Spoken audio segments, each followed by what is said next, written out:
자연법과 기독교 윤리를 생각함에 있어서 우리가 우선 생각해 봐야 될 것은 과연 성경에는 어떻게 이러한 자연법 사상이 나타나 있는지가 되겠죠. 그래서 이러한 자연법 사상이 가장 대표적으로 가장 명확히 분명히 나타나 있는 그런 부분으로서 로마서 1장과 2장의 일부분을 한번 먼저 읽어보고 그 뜻을 한번 먼저 생각해 본 다음에 그 다음에 고대로부터 지금에 이르기까지 있었던 자연법 사상에 대해서 사상가들이 이야기했던 것에 대해서 나중에 살펴보면 더 우리에게 도움이 될 것 같습니다.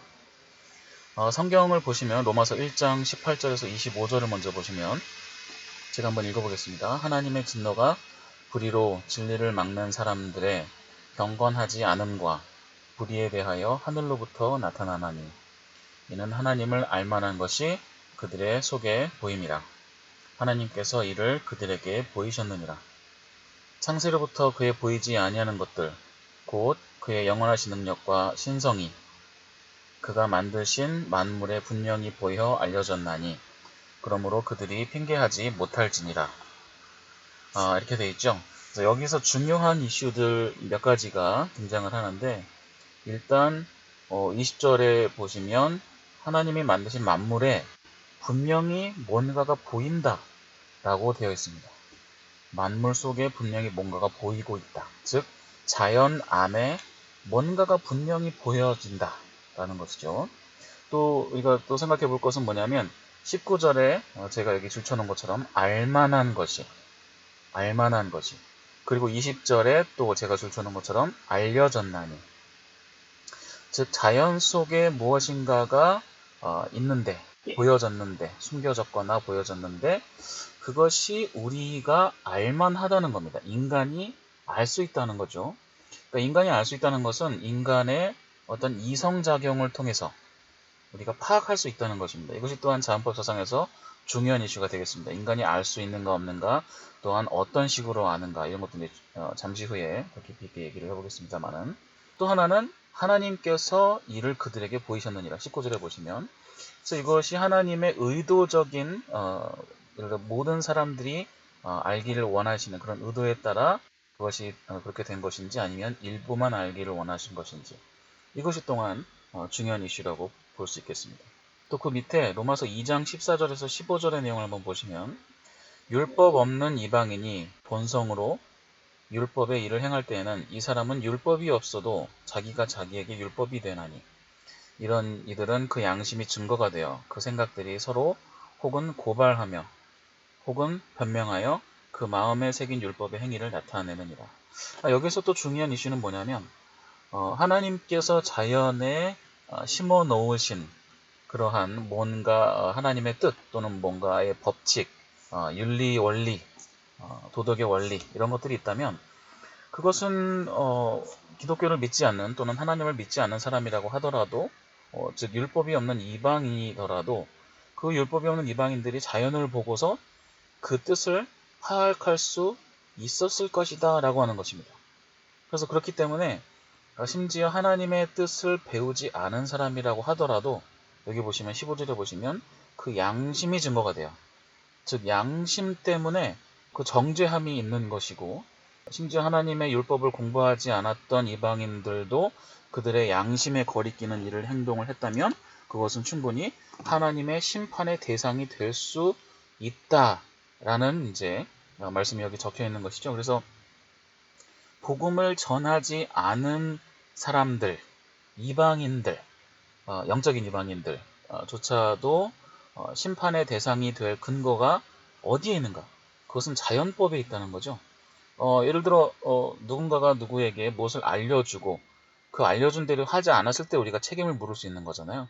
그래서 예를 들어 하나님을 믿지 않는 사람, 기독교를 접하지 않은 사람, 복음 전하는 것을 받지 못한 사람들에게도 그 책임을 물으면 그 사람들이 그렇게 반발할 수 있죠. 아니 내가 몰랐는데 내가 그렇게 해야 되는지 몰랐는데 나에게 심판이 있다니 이런 식으로 책임 회피를 할 수 있는데 로마서 1장 2장을 보시면 율법이 없는 이방인도 이미 자연에 그 하나님의 뜻이 들어가 있고 그리고 본성으로 또는 이성으로 그 율법이 없는 이방인들도 다 알만한 것들인데 그들의 양심을 거슬러서 행위를 했을 경우에는 심판의 대상이 된다. 이렇게 적혀 있는 것이죠. 그래서 이것이 굉장히 기독교 윤리에 있어서 자연법과 관련된 내용은 굉장히 중요한 어떻게 보면 이 복음의 전파, 선교와 관련해서도 매우 중요한 이슈라고도 볼 수가 있는 것입니다. 물론 기독교 윤리에 대해서도 굉장히 중요한 이슈가 되겠죠. 그래서 여기 나타나 있는 주요 이슈들만 한번 추려보면 이렇게 될 것 같습니다. 첫 번째로 무엇을 자연으로 볼 것인가? 이것에 대한 굉장히 많은 논란이 있어 왔습니다. 그래서 인간을 제외한 자연, 인간이 뭔가 이렇게 바라보기만 해야 되는 그런 자연, 그런 개념으로 자연을 이제 이해한 그런 사상가들이 있었고, 동시에 자연과 함께하는 인간, 그래서 인간의 본성, 휴먼 네이처와 그냥 네이처, 그냥 자연과 이 두 가지를 한꺼번에 자연이라고 아울러서 부르는 그런 사상가들도 있었습니다. 인간을 포함한 것으로서의 자연 또는 인간을 제외한 자연, 이런 입장들이 있었고, 또 이제 어떤 경우에는 인간만 가장 중요한 자연이다 라고 해서 이제 인간만 이제 그 자연의 핵심으로 보는 그런 견해도 있었던 것이죠. 그래서 우리가 자연법 사상을 공부함에 있어서 중요한 첫 번째 개념은 어떤 것을 자연으로 볼 것인가 하는 것입니다. 두 번째로 방금 전에 우리가 성경 구절에서 본 것처럼 알만한 것이, 인간이 알만한 것이 또는 인간에게 알려졌는데 라는 이제 표현들을 통해서 뭔가 인간이 자연 속에 녹아져 있는 것을 알 수 있구나 라고 하는 것을 알 수 있습니다. 그래서 그 안다고 하는 것이 과연 합리론적 이성인지, 여기서 합리론적 이성이라고 하는 것은 이 경험과는 상관없이 예를 들어 순수 논리, 순수 수학, 경험의 세계와는 상관없는 그런 이성을 의미하는 것인지, 또는 두 번째로 경험론적 이성을 의미하는 것인지, 여러 가지 경험을 해보고 그런 이성을 의미하는 것인지, 아니면 실천 이성을 의미하는 것인지, 이것은 특히 이제 플라톤과 아리스토텔레스를 거쳐오면서 그 구분이 또 진행이 되면서 이런 이성의 종류가 구분이 되기 시작한 것이죠.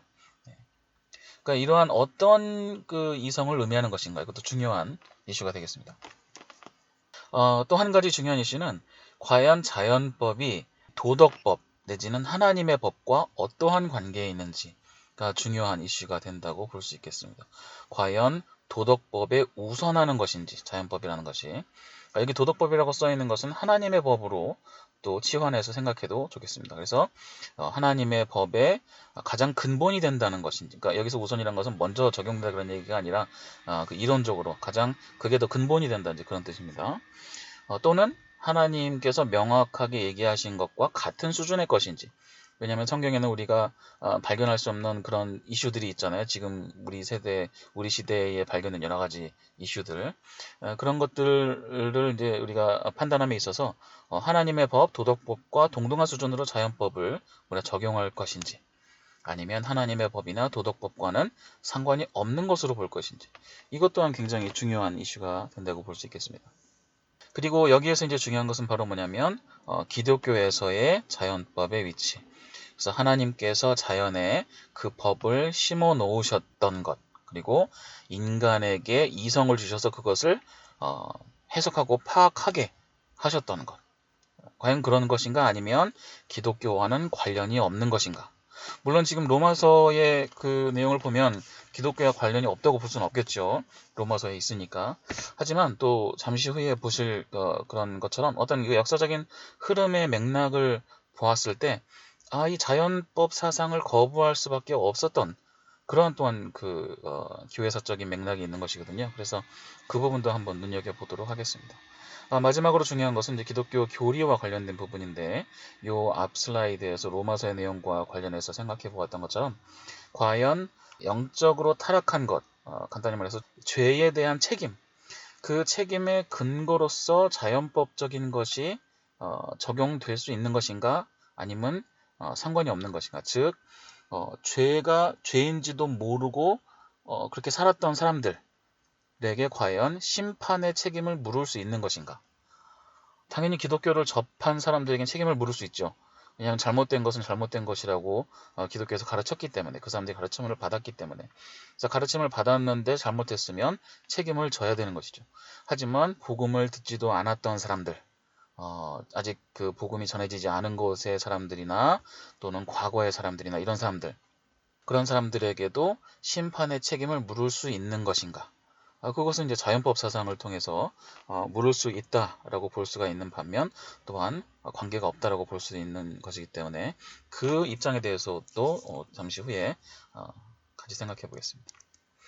그래서 일단 고대 자연법 사상에 대해서 한번 먼저 생각해 보도록 하겠습니다. 일단 이 자연법 사상이라고 하는 것, 뭔가 높은 곳에 있는 법칙이 있다, 법이 있다, 뭔가 내가 따라야 할 그 원칙이 있다라고 하는 것은 이 고대 그리스 비극에만 국한된 얘기가 아니라 많은 예술작품, 문학작품에 등장하는 내용이죠. 내가 예를 들어 하늘을 우러러봤을 때 내가 감히 그렇게 할 수 없다, 뭐 이런 표현들이 등장했을 때 그것은 굳이 그 신이라든지 어떤 종교의 차원을 떠나서도 그냥 자연의 어떤 그런 맥락에서도 이와 같은 표현들이 많이 등장하는 것을 알 수가 있습니다. 또한 이제 플라톤의 철학을 보시면, 플라톤의 철학에서는 무언가 영원한 것, 무언가 보편적인 것, 이 상황과 어떤 경험 세계의 여러 가지 맥락과 조건에 관계없이 항상 적용 가능한 그런 보편적인 지식, 이데아의 세계, 영원한 것, 그것이 강조된다고 그랬죠. 그래서 이 소피스트들의 어떤 그 상대주의 라든지 경험주의라든지 이런 것들을 굉장히 배척하면서 무언가 영원한 것을 옹호하면서 그 과정에서 자연법적인 입장들에 대해서 많이 이야기를 했던 것을 알 수 있습니다. 그러한 입장이 아리스토텔레스에 의해서 이제 이어져 오면서, 물론 아리스토텔레스는 거기에서 어떤 그 실천의 영역을 구분해낸 그런 그 철학적 기여를 했습니다만, 여전히 뭔가 영원한 것에 대한 중요성은 계속 이어져서 옹호하고 있었습니다. 근데 이제 아리스토텔레스 철학에서 이제 중요한 것은 뭐냐면, 자연이라고 하는 것은 기본적으로 그 안에 목적이 있다라고 하는 이 목적론적 자연관을 굉장히 체계화해서 주장하기 시작합니다. 목적론적 자연관. 자연이라고 하는 것은 거기에 목적이 있다라고 하는 것이죠. 아리스토텔레스의 목적론의 특징이라고 한다면, 자연에는 반드시 목적이 있는데, 예를 들어 어떤 뭐 나무가 있다라든지 어떤 식물이 있으면 그들의 목적은 뭐 열매를 맺기 위한 것이다라든지 뭐 별이 있으면 그것은 뭐 빛을 내기 위한 것이다라든지 뭔가 이런 그 목적이 있다는 거죠, 자연 안에. 그래서 자연을 가만히 보니까 목적이 있는 것 같은데, 하지만 이것을 이렇게 만든 창조주가 꼭 있어야 되는 것은 아니다, 이제 이렇게 얘기를 합니다, 아리스토텔레스는.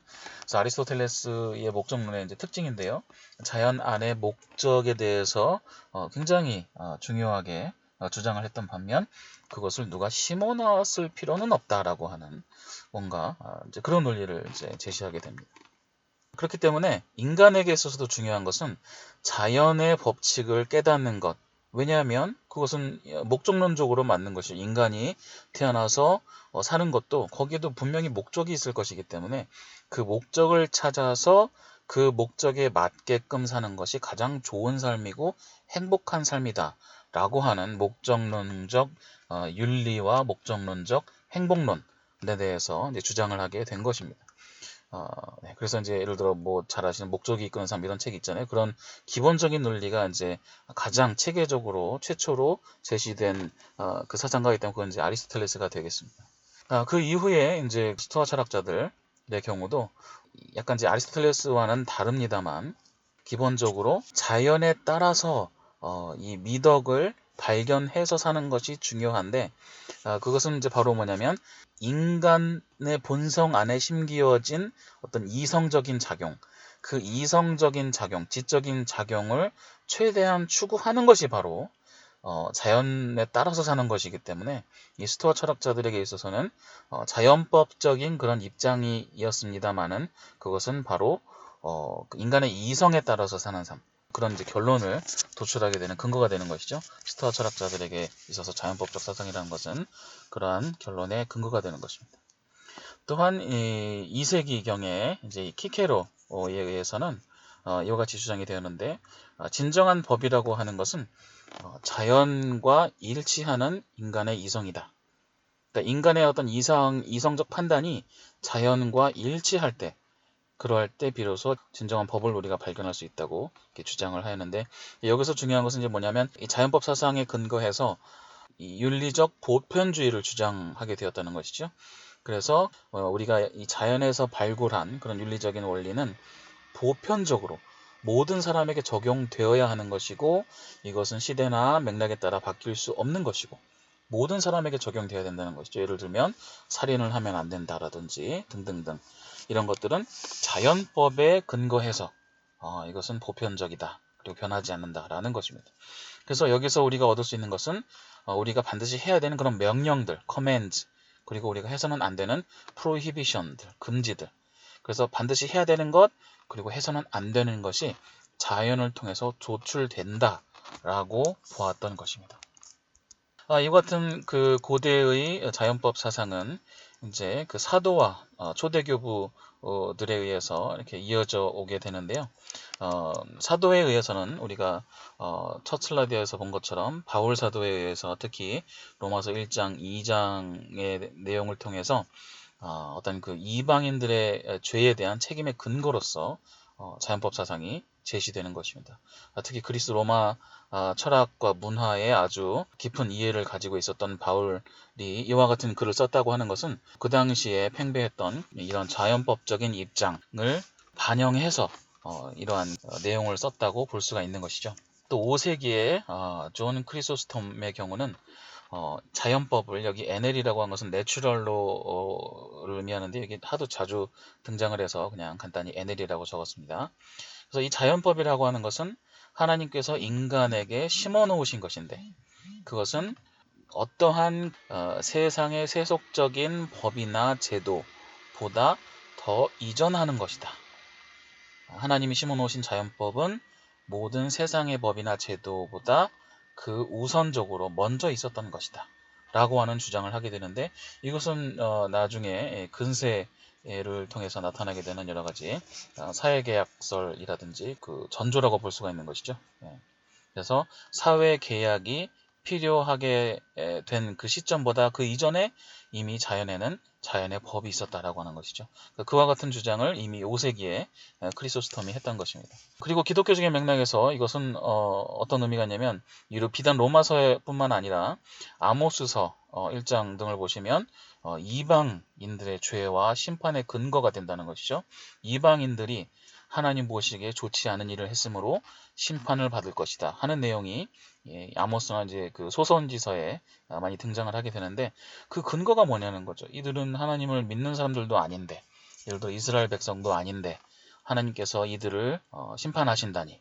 그러려면 근거가 있어야 되는데, 그 근거는 바로 뭐냐면 자연에 이미 하나님의 뜻이 드러나 있기 때문에, 그리고 인간에게 하나님께서 심기어 주신 양심과 또 이성이 있는데 그것을 거슬러서 행위했기 때문에 하나님께서 심판하실 수 있다는 겁니다. 즉 하나님께서 자연에 다 심어 놓으셨는데 그거를 그 하나님의 뜻을 이제 거슬렀기 때문에 하나님께서 심판하실 수 있는 근거가 된다는 거죠.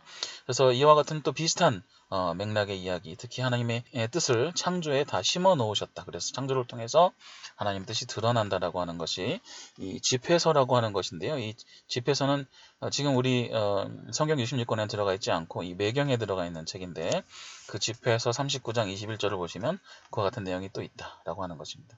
또 마태복음 19장 3절에서 8절을 보시면 이제 이혼에 대해서 예수님께서 말씀하실 때 뭐라고 하시냐면, 하나님께서 원래 아담과 하와를 창조하셨을 때 그 뜻이 바로 이러한 것이다 라고 하는, 하나님의 맺으신 그 뜻이 있다라고 이제 이렇게 예수님께서 말씀하시면서, 그러한 이제 그 의도가, 그 원래 뜻이 뭐냐면 하나님의 창조 섭리가 중요한 것이다 라고 하는 그러한 이제 그 말씀을 하셨다는 거죠, 예수님께서.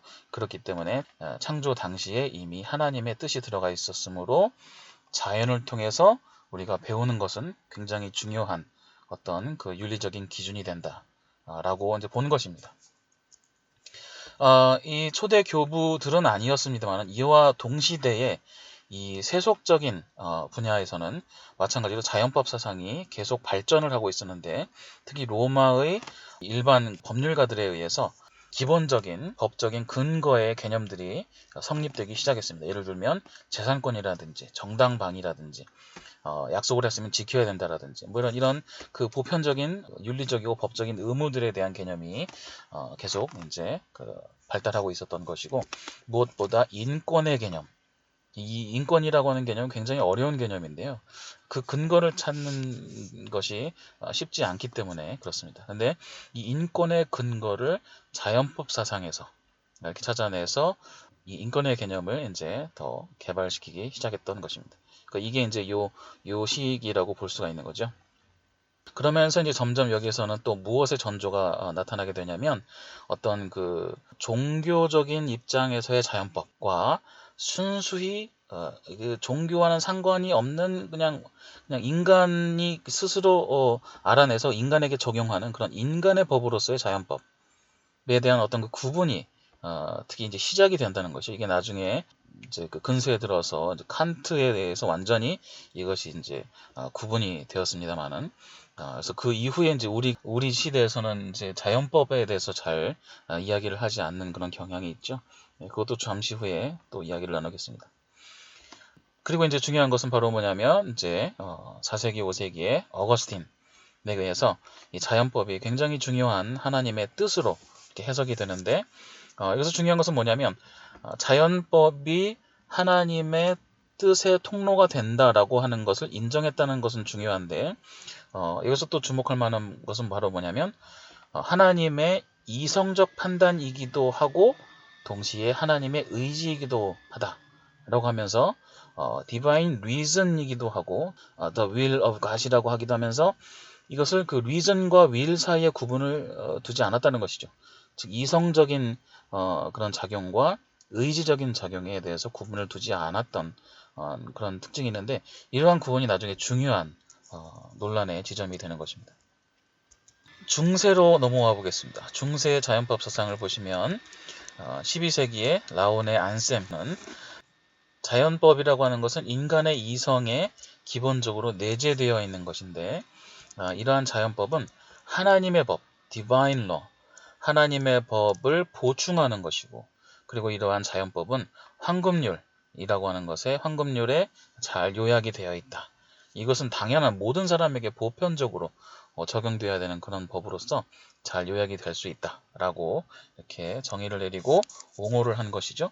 그러니까 이와 같은 입장들은 자연법을 인정하고 옹호한 입장이라고 보시면 되겠습니다. 즉 최대교부 이후에 중세의 사제들을 통해서, 이러한 그 사상가들을 통해서 이러한 내용들이 내려져 왔다는 것은 지금으로 보면 가톨릭 교회, 카톨리시즘에 있어서는 굉장히 중요한 전통이라고 볼 수가 있는 것이죠. 또 13세기에 프란시스칸 알렉산더 오브 헤일스 사상가는 자연법이라고 하는 것은 인간의 실천 이성의 가장 첫 번째 원리가 된다.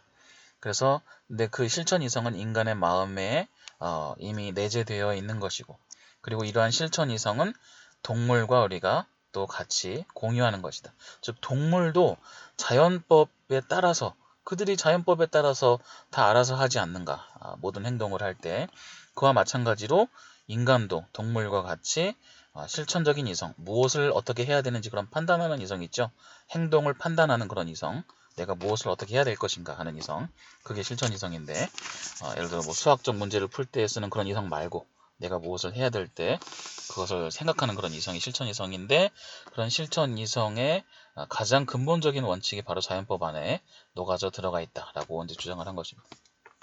그 다음에 등장하는 것이 바로 토마스 아퀴나스입니다. 13세기의 토마스 아퀴나스. 그 신학대전을 통해서 이와 같은 사상이 등장하게 되는데요. 신학대전이 워낙 방대한 그 분량의 책이다 보니까 정말 그 안 다른 이슈가 없을 정도로 토마스 아퀴나스가 정말 그 기독교 사상에 있어서 남긴 그 발자취는 정말 대단하다고 볼 수가 있는데요. 이 토마스 아퀴나스는 자연법과 관련해서도 어떻게 보면 이 13세기 지점에서 중요한 내용들을 총망라해서 종합을 했다라고 볼 수가 있는 것입니다. 그래서 어떻게 종합을 했는가 한번 살펴보겠습니다.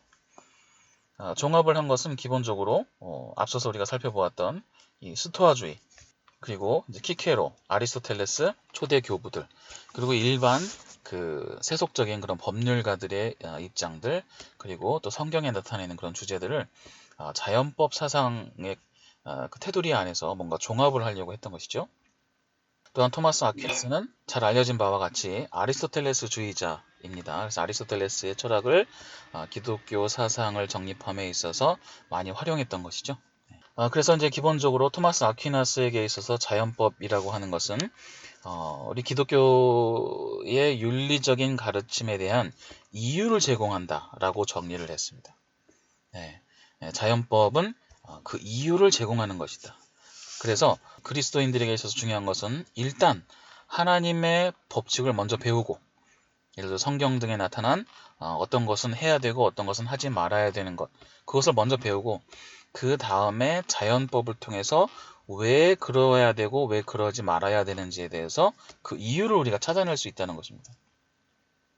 그렇죠? 예를 들어 남자와 여자가 결혼을 해야 된다라고 한다면 그것은 일단 우리가 성경에 있으니까 그대로 따르고, 그 이유는 우리가 자연에서 찾아서 자연을 봐라, 이제 이런 식으로 간다는 것이죠. 그래서 그 자연법에 대한 적용의 방식이 그 이유를 찾는 방식으로 이렇게 해석이 됩니다. 그래서 아퀴나스의 사상에 있어서 자연법이라고 하는 것은 하나님의 법을 우선할 수는 없는 것이고 그 밑에 종속적인 것이지만, 하지만 여전히 기독교 윤리에 있어서 중요한 부분을 차지하고 있는 것이다 라고 이제 본 것입니다. 그래서 자연법이라고 하는 것은 인간의 실천 이성의 기본적인 지침이 되는 것이고, 근데 그 지침이 되는데 그 이유는 뭐냐면 인간의 공동체를 사랑하시는 그 하나님께서 이미 공표해 놓으신 그런 원리들이 자연 안에 들어가 있다는 것입니다. 하나님의 뜻이 자연 안에 이미 공표되어 있고, 그것을 하나님께서 주신 실천 이성을 통해서 우리가 파악해서 우리 삶에 적용해야 된다는 것이죠. 네.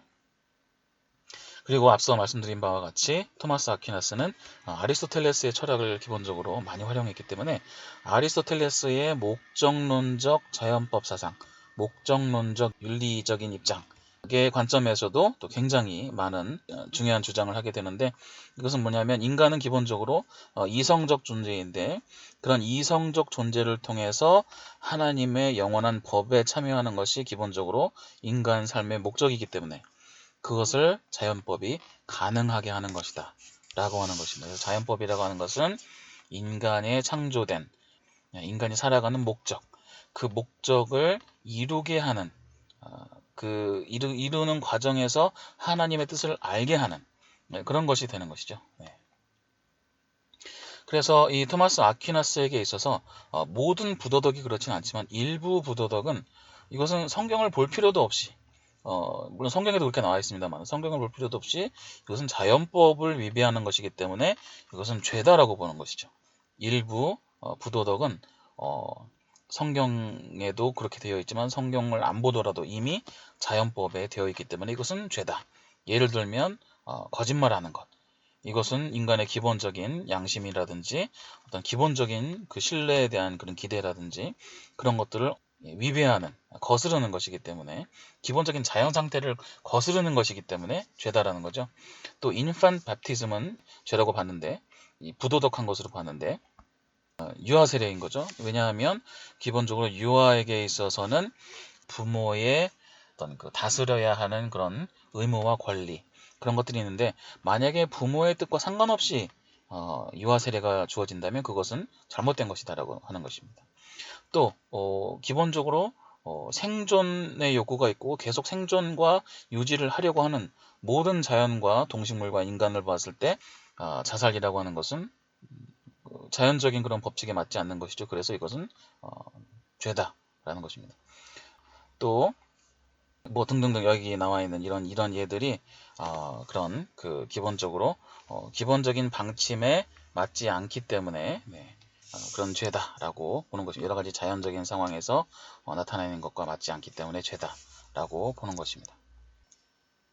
그래서 이제 그 토마스 아퀴나스에게 있어서 중요한 것은 바로 뭐냐면 인간의 이성과 하나님의 계시, 하나님께서 드러내시는 것, 이런 것이 이것이 같이 복합해서 윤리적인 그런 지침이 우리에게 주어진다라고 보는 것인데, 특히 우리가 명확히 알 수 없는 내용들의 경우는 하나님께서 직접 계시를 하심으로써 우리가 그것을 알게 된다라고 하는 것이죠. 이제 여기 그 중세 이후에 굉장히 중요한 입장이 등장하게 되는 것입니다. 이러한 흐름을 우리가 잘 파악할 수 있어야 되는데, 그것은 바로 볼룬타리즘이라고 하는 입장입니다. 이 볼룬타리즘은 뭐냐면, 자연법을 너무 강조하다 보니, 자연법의 위치와 그 역할에 대해서 강조를 하다 보니까 어떠한 부작용이 생기냐면, 하나님의 뜻을 축소시키는 그러한 효과가 있다라는 것입니다. 그래서 여기서 중요한 것은 바로 뭐냐면, 자연법이라고 하는 것은 하나님의 의지, 하나님의 뜻으로부터 흘러나온다라는 것을 강조해야 된다라고 하는 것이죠. 앞서서 우리가 살펴보았던 그 어거스틴의 경우는 하나님의 의지, will과 하나님의 어떤 그 이성을 구분하지 않았던 그런 지점이 있다고 말씀을 드렸습니다만은, 하나님의 의지를 덜 강조하고 또 인간의 이성적인 그런 활동을 강조하면서 결국엔 하나님의 의지, 하나님의 뜻이 어떻게 보면 경시되는 그런 현상이 나타나고 있었기 때문에 그것을 강조해야 된다라고 하는 것이 바로 볼룬타리즘입니다. 여기서 볼룬타리즘은 인간의 볼룬타리가 아니라 하나님의 볼룬타리를 강조하는 것이다라고 볼 수 있는 것이죠. 그래서 도덕의 문제는 뭐 자연을 통해서 인간이 어떻게 깨달아내는 것, 그게 중요한 것이 아니라 하나님의 뜻을 따르느냐 안 따르느냐, extrinsic prohibition, 하나님께서 하지 말라고 하는 것, 명확히 하지 말라고 하는 것을 하지 않느냐, 따르느냐, 뭐 이것이 중요한 것이지, 인간의 이성으로 자연을 봤을 때 이거 자연적이다 아니다 이런 것들을 판단하는 것이 아니다라고 하는 것이죠. 그게 이제 이 13세기 14세기에 나타난 볼룬타리즘이 되겠습니다. 그래서 대표적인 사상가로는 던스코러스가 있는데, 이 던스코러스는 하나님의 자유, 하나님의 의지, 하나님의 뜻이 우선되어야 한다라는 것이죠. 하나님의 생각이 우선되어야 되는 것이고, 자연법을 강조하는 것은 굉장히 적절하지 않다라고 하는 것입니다. 그래서 이 토마스 아퀴나스는 자연법을 옹호해서 하나님의 법에 종속되지만 하나님의 법을 알게 하는 그런 중요한 일부분으로 보았던 반면, 토마스 아퀴나스의 자연법 사상과 반대되는, 동의하지 않는 그런 입장들이 있으니 그것이 바로 이 볼룬타리즘이 되는 것입니다. 그래서 이 아퀴나스는 어떤 도덕 법칙을 의지의 영역의 것이 아니라 인간 이성으로 해석하고 이해하는 그런 내용의 것으로 보았던 반면, 이 던스코러스는 도덕과 이 법의 문제라고 하는 것은 의지의 문제, 특히 하나님의 의지의 문제라고 본 것입니다. 이러한 볼룬타리즘을 더욱 극단적으로 발전시키는 사람이 있었으니 그건 바로 윌리엄 오브 오캄이라는 분입니다. 이분은 이제 그 하나님의 의지를 굉장히 강조해서 하나님의 의지가 가장 중요하다라고 본 것입니다. 그래서 자연법에 나타나 있는 내용을 완전히 초월해서, 왜냐하면 자연에서 발견할 수 있는 그런 법칙들은 결국엔 하나님께서 심어놓으신 것이기 때문에, 만약에 하나님의 뜻이 변한다면, 또는 하나님의 뜻이 심지어 자연에 있는 것과 배치되는 것이다라고 볼 수 있는 경우가 있다면 하나님의 뜻이 우선되어야 한다라고 본 것입니다. 그래서 심지어 십계명에 있는 모든 내용, 특히 십계명의 이제 앞부분에 있는 내용들, 그것을 이제 그 first tablet이라고 하는데, 첫 번째 하나님과 관련된 내용들이 있죠. 그런 하나님에 대한 그런 내용들까지도 하나님께서 원하시지 않으시면 그건 안 해도 된다라는 것이죠. 물론 이제 하나님께서 그것을 안 원하실 리는 없지만, 이론적으로 하나님의 뜻이 바뀌면 하나님 바뀐 뜻을 따라야 된다는 것입니다. 그래서 자연에서 인간이 파악하는 것이 중요한 것이 아니고 하나님의 의지가 중요하다라고 하는 것을 강조했다고 볼 수 있는 것입니다. 이와 같은 흐름이 어떻게 보면 기본적인 그 카톨릭의 전통, 중세의 전통에서 뭔가 벗어나는, 한 발자국 두 발자국씩 벗어나는 그런 흐름이라고 볼 수가 있는 것이죠. 이러한 맥락에서 15세기, 16세기의 종교개혁이 일어나게 되는 것이죠. 그래서 종교개혁을 이끌었던 마틴 루터의 경우는 토마스 아퀴나스의 자연법 사상을 아주 정면으로 반대하면서 완전히 하나님의 뜻을 강조하는 그러한 입장을 취하게 되는 것입니다. 특히 하나님의 강권적인 그런 뜻으로 말미암아 어떤 그 인간의 행위가 아니라 그 당시 중세 교회에서 강조했던 인간의 행위가 아니라 오로지 믿음으로 구원을 받는다라고 하는 것을 강조하면서 그러한 맥락에서 이러한 그 주장이 나타난 것도 우리가 이해할 수 있는 것이죠. 특히 마틴 루터는 토마스 아퀴나스를 굉장히 비판했는데, 왜냐하면 이방인이고 예수님을 믿지도 않았던 아리스토텔레스 철학을 사용하면서까지 이러한 자연법을 옹호할 필요가 뭐가 있느냐. 이렇게 자연을 보면서 인간이 이렇게 자꾸 생각을 하게 되고 이렇게 뭔가 정당화를 하게 되고 그렇게 되면 인간의 죄성이 그 사이에 들어가서 하나님의 뜻과 진정한 도덕성을 왜곡할 여지가 있다라고 보는 것입니다. 그래서 이 자연법을 굉장히 축소시키거나 또 부정하는 것이 어떻게 보면 굉장히 그 당시 맥락으로 봤을 때는 굉장히 중요한 종교개혁의 프로젝트 중에 하나였다고 볼 수가 있는 것이죠. 또한 그 종교개혁의 사상적인 그런 체계를 세웠던 요한 칼빈의 경우도 비슷한 입장이었습니다. 반면에 그와 비슷한 시대를 살았고 이제 영국 성공회에서 종교개혁을 또한 계속 이끌어왔던 리처드 후커 같은 사람은 이러한 그 종교개혁자들의 입장과는 달리 기본적으로 토마스 아퀴나스의 입장을 계속 물려받아서 강조했던 그런 부분도 있습니다. 특히 이때 당시에 그 도미니칸 그 카톨릭 사제 사상가들에 의해서 스콜라주의가 제2 스콜라주의가 이제 발전을 하게 되면서 이러한 토마스 아퀴나스의 자연법 사상이 이 세속적인 맥락에 적용이 되게 되는데, 예를 들어 15세기, 16세기에 활동하였던 프란시스코 드 비토리아라든지 또 17세기에 활동하셨던 프란시스코 수아레즈, 이런 분들은 기본적으로 자연법 사상을 더욱더 널리 국제법이나 정치 관련된 법이나 인권법 등에 적용하는 그런 작업을 하셨습니다. 그리고 또한 눈에 띄는 그런 케이스가 바로 바톨로메 드 라스 카사스라는 분인데, 이분은 그 자연법에 기초해서 그때 당시에 이제 그 유럽의 어떤 팽창주의, 제국주의, 다른 나라에 이제 가서 여러 가지 문물을 가져오고 또 그 다른 곳에 가서 그 원주민들에 대해서 어떻게 대우해야 될지, 원주민들에 대해서 학대를 한다든지 뭐 이런 일들이 있었을 때 이분은 자연법에 근거해서 그래서는 안 된다라고 주장을 한 것이죠. 왜냐하면 자연에 기본적으로 하나님의 뜻이 있고 존중해야 될 근거가 있기 때문에 자연적으로 살아왔던 그런 원주민들을 함부로 대해서는 안 된다라고 하는 그런 주장을 한 것입니다. 그래서 자연법 사상에 기초해서 이 원주민 문화를 존중해야 되는 것을 주장하였던 굉장히 어떻게 보면 의미 있는 그런 사례라고 볼 수가 있는 것이죠.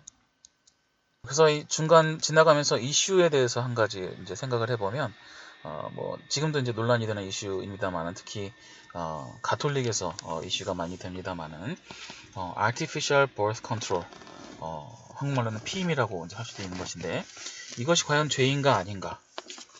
이것은 물론 성경에도 그 유다 이야기를 통해서 나타나 있기도 합니다만은, 기본적으로 자연을 보았을 때 이것은 자연의 원리라든지 자연이 이렇게 이루어지는 그런 그 방식을 보았을 때 이것은 죄라는 거죠.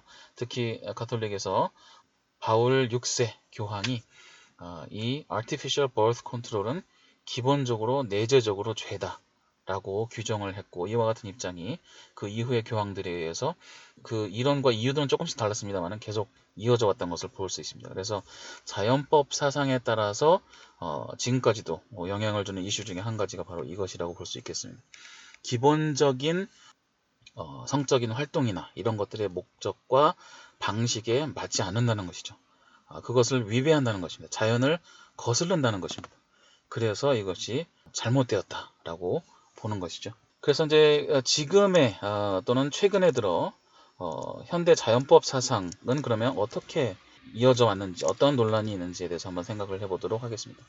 첫 번째로 살펴볼 것은 Anti-Naturalist Philosophical Criticism이라고 볼 수 있는데, 이것은 이제 우선 그 18세기 데이비드 휴메 철학을 먼저 생각을 해봐야 되는데요. 데이비드 휴메는 기본적으로 경험주의를 극단적으로 확장시켰던 그런 사상가이죠. 그래서 경험의 세계, 예를 들어 물질이 운행하는 그런 세계에서 거기에서 뭔가 이렇게 자꾸 이 논리라고 하는 것을 자꾸 도출하는 것, 인과관계를 도출하는 것, 그것을 거부했던 사람입니다. 예를 들어 물이 높은 데서 낮은 데로 흐른다라고 하는 것은 그것은 이 지구라고 하는 또는 뭐 지구에서도 그게 적용되지 않는 그런 일부분이 있겠죠. 이렇게 뭐 경사가 이상하게 생겼다든지 뭔가 이렇게 그런 데서는 또 적용되지 않는 그런 현상이기 때문에 이것을 뭔가 법칙으로 본다든지 또는 이것을 뭐 인과관계로 본다든지 할 수 없다는 것입니다. 그냥 경험 세계에서 발견된 것은 그냥 많이 발견된 사례라는 것이죠. 그래서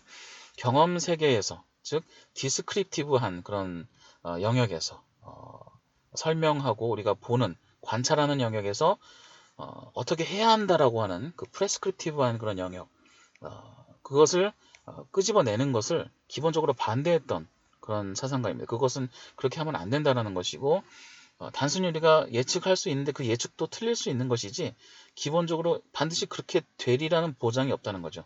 경험세계라고 하는 것은. 그래서 세상이 이렇게 되었으니 예를 들어 우리가 어떻게 살아야 된다라든지 자연은 이러하니 이렇게 될 것이다라든지 또는 이렇게 돼야 된다라든지 이렇게 결론을 자꾸 도출하는 것을 어떤 naturalistic fallacy라고 비판한 바 있습니다. 자연주의적 오류라고 볼 수 있는 것이죠. 그래서 이러한 그 데이비드 휴메의 입장을 이어받아서 G.E. 무어 같은 분은 프린시피아 에티카라는 책에서 이와 같은 비판을 한 것입니다. 그래서 자연법이라고 하는 것은 기본적으로 논리에 맞지 않는 것이다. 이것은 윤리적인 근거가 될 수 없는 것이다. 아예 이제 그렇게 본 것입니다. 두 번째로 중요한 것은 이 중세의 마틴 루터 라든지 또 그 전에 또 우리가 살펴보았던 윌리엄 오브 오캄이라든지 그런 사상가들을 통해서 시작되었던 그 볼런타리즘 그 볼런타리즘이 지금 우리 맥락에서 논란이 되었던 논쟁이 되었던 그런 사례인데 그것은 바로 뭐냐면 스위스의 철학자인 칼 바르트가 이 카톨릭의 사상가인 에밀 브루너의 자연법 사상을 정면으로 비판하면서 이루어졌던 그런 논란인데요. 그것은 바로 지금 우리에게는 이제 그것이 개신교와 카톨릭의 그 논쟁으로도 비춰지기도 했습니다만은 칼바르트는 기본적으로 이런 입장입니다. 자연법에 대해서 그것을 인정하고 그것을 강조하는 것은 기본적으로 하나님의 가르침과 예수 그리스도의 가르침을 축소하거나 그것을 무시하는 그런 일이기 때문에 그런 것은 굉장히 옳지 않다라고 주장을 한 것입니다. 그래서 어떻게 보면 개신교의 입장은 자연법에 지나치게 의존하는 것을 경계를 하고 있는 반면에 지금도 카톨릭에서는 자연법의 논리에 근거해서 교황의 지침, 교황의 가르침을 통해서 여러 가지 규율과 윤리적인 기준이 제시되고 있다는 것을 알 수 있습니다. 그래서 이것이 개신교와 카톨릭을 구분하는 어떤 중요한 차이점 중에 하나라고 또한 볼 수가 있는 것입니다. 세 번째로 현대의 자연법이 어떻게 또 논의가 되고 있는지를 생각을 해본다면 그것은 이제 바로 뭐냐면 인간의 역사가 이렇게 흘러오는 것을 보면서 워낙 그 맥락이 다양하고 그 독특하고 그런 그 인간의 삶이 굉장히 다르고 한 그런 그 특수성을 우리가 감안하지 않고 그냥 모든 인간에게 다 보편적으로 적용되는 그런 자연법이 있다라고 하는 것을 믿을 수 없다는 것이죠. 워낙 다양한 문화, 다양한 시기, 시점 등등 또 같은 문화라고 하더라도 개인의 삶이 너무 다르지 않습니까? 그래서 이러한 그 particularity, 이런 특이성, 특수성들을 무시한 채 모든 사람에게 적용된다고 하는 그런 자연법이라고 하는 것은 궁극적으로 의미가 없다라고 보는 것입니다. 그래서 이와 같은 입장에서도 자연법이 일부 거부되고 있는 것을 알 수 있습니다. 카톨릭의 이제 자연법 전통이 지금까지 남아있는 이유는 방금 전에 말씀드린 것처럼 특히 교황의 가르침이나 그런 지침을 통해서 남아있는 이유는 제가 이제 해석을 해볼 때 뭔가 역사적인 모멘텀이 있다고 볼 수 있는 것이죠.